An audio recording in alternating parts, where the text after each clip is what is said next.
ହେଇଛି ଏକ୍ସପେକ୍ଟେସନ ଯାହା ଥିଲା ତାଠୁ ବହୁତ ବଢିଆ ହେଇଛି। ମୁଁ ହସିକି ବାହାରିଛି ମାନେ ମତେ ବହୁତ ଭଲ ଲାଗିଥିବ।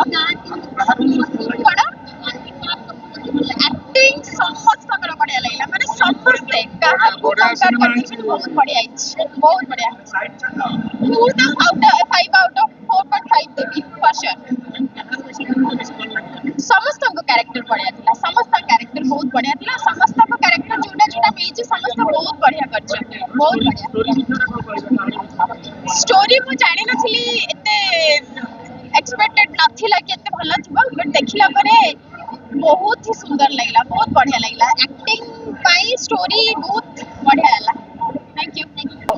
ବହୁତ ବହୁତ ବଢିଆ ହେଇଛି। ଗୀତ ଗୁଡାକ ତ ଭଲ ହେଇଛି, ମୁଁ ଗାଇଛି ବୋଲି କହୁନି, ବଟ୍ ଭଲ ହେଇଛି। ବଟ୍ ସିନେମା ବି ବହୁତ ସୁନ୍ଦର ହେଇଛି, ସମସ୍ତେ ବହୁତ ଭଲ। ଅଶୋକ ସାର୍ଙ୍କ ସିନେମା କିଛି କହିବାର ନାହିଁ। ଯିଏ ଆକ୍ଚୁଆଲି ସିନେମାର ଲାଷ୍ଟକୁ ଲେଖା ଛିଡେଇ ଦେଇଛନ୍ତି, ସବୁଠୁ ବେଷ୍ଟ ଇଏ କରିଛନ୍ତି। ବିଭାସଙ୍କର ଆକ୍ଟିଂ ଏକ୍ସିଲେଣ୍ଟ, ଆଉ ଲୋହିତ ତ ବହୁତ ଭଲ କରିଛନ୍ତି। କାମୁଡା କାମୁଡା କାମୁଡା ଭଲ ଲାଗିଲା, କାମୁଡା ଭଲ ଲାଗିଲା। ସମସ୍ତେ ସେମାନେ ଗୋଟେ ଗ୍ୟାଙ୍ଗ ହେଇକି ଥିଲେ, ତାଙ୍କ ଗ୍ୟାଙ୍ଗ ଟା ଭାଙ୍ଗିଗଲା, ଦୁଃଖ ତ ସମସ୍ତଙ୍କ ହେଲା। ମୁଁ ବିଭାସକୁ ଖୋଜୁଛି, ଭାବିଛି ତାକୁ ଗୋଟେ ଟୁଥପେଷ୍ଟ ଆଡ କରିବାକୁ ଦେବି। କାହିଁକି ଦାନ୍ତଟା ସୁନ୍ଦର। ଆପଣ କହିଥିଲେ ଦେଖିକି ଆସିଲି ଜଣେଇ ବୋଲି, ଭଲ ହେଇଛି ମୁଭି।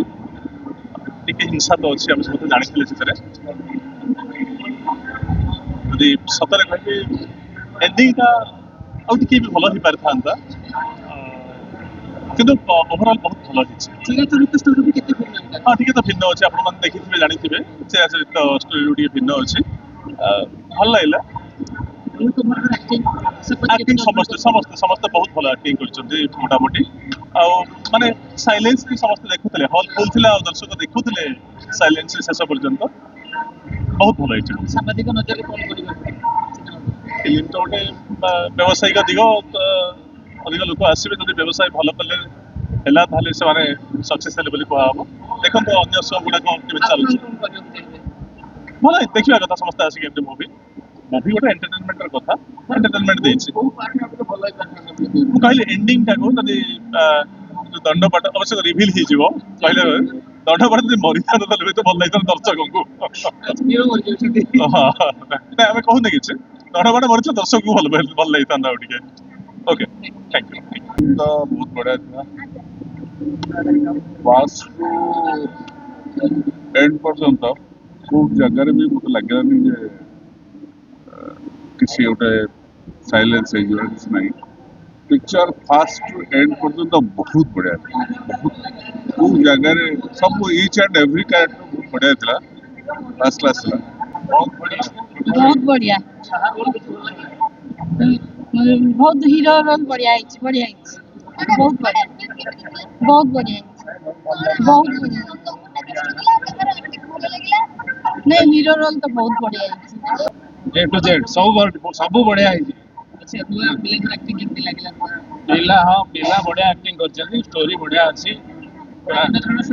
ହଁ, ଭିନ୍ନ ଧରଣ ଷ୍ଟୋରି, ବହୁତ ବଢିଆ ଲାଗିଲା ସିନେମା। Picture super hit. ଗୋଟେ ଗଳା ବସି ଯାଇଛି, କିନ୍ତୁ ମୁଁ କହୁଛି ଦେନ୍ ଲୋହିତାକ୍ଷୀକୁ ଆମେ ହିରୋ ଯିଏ ହେଇଛି ଆମେ ଛୋଟରୁ ଦେଖିଛୁ। Then picture is super hit, super hit. ବହୁତ ସୁନ୍ଦର ଲାଗିଲା, ବହୁତ ସୁନ୍ଦର ଲାଗିଲା। ମାନେ ଗୋଟେ ସମସ୍ତେ ଦେଖିଲା ଭଳିଆ ପିକ୍ଚର, କିଛି ଇଏ ନାହିଁ। ପୁରା ଲଢେଇ କହିବାକୁ ଗଲେ, କିନ୍ତୁ ଏକଦମ emotional picture, super super super hit, very nice, thank you. ଆଉ ଲଢେଇ ଠିକ ରହିଲା, ପ୍ରେମ ପାଇଁ ଲଢେଇ ଠିକ ରହିଲା, ପ୍ରେମ ପାଇଁ ଲଢେଇ ଠିକ ରହିଲା।